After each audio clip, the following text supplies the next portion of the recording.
বললে? কি বললে তুমি? না, বলি তুই দড়ি নিলে আমিও দড়ি নিয়ে মরবো।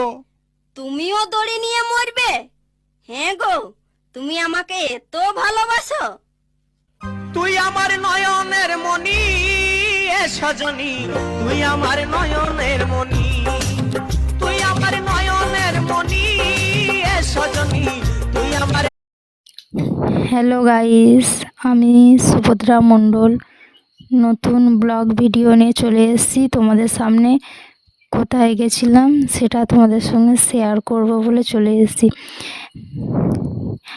কালকে 11 তারিখ ছিল পূর্ণিমা, মাঘী পূর্ণিমা। তোমরা তো সবাই জানো মাঘী পূর্ণিমা স্নান করতে যেতে হয়। তা অনেকে তো কুম্ভ মেলায় গেছিলো, আমাদের বাড়ি অনেক দূরে, আমরা তো যেতে পারিনি। তাই সাগর মেলাতে স্নান করতে গেছিলাম। আমি গেছিলাম, আমার বাবা গেছিলো, মা গেছিলো, আর আমার ছেলে গেছিলো। আমার বাবা মা অনেক 2-3 বার গেছিলো। তা আমরা প্রথমবার গেছি, আমাদের খুবই ভালো লেগেছিলো, এত লোকজন, খুবই ভালো। আমরা একটা বড় ভ্যাসেলে উঠেছিলাম, সেটা তোমাদের সামনে আনতে পারিনি। 300 জনের মতন একটা ভ্যাসেলে, মানে আমরা এসেছি 300 জন লোক ধরেছিল একটা ভ্যাসেলে। সেই ভ্যাসেলটা এসেছিলাম তখন রাত 9টা বাজে ভ্যাসেলে ছিলাম। ভ্যাসেলটা তোমাদের দেখাতে পারিনি।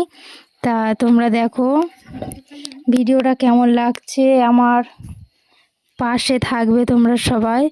তোমরা আমার পাশে থাকলে আমি নতুন নতুন ভিডিও আনতে আমি পারবো। তোমরা না পাশে থাকলে আমি কিছু করতে পারবো না। তোমরাও যাও, গিয়ে ঘুরে আসো সাগর মেলাতে, তোমাদেরও খুব, সাগরে যাও ঘুরে আসো, তোমাদের খুব ভালো। টাটা বন্ধুরা, বাই।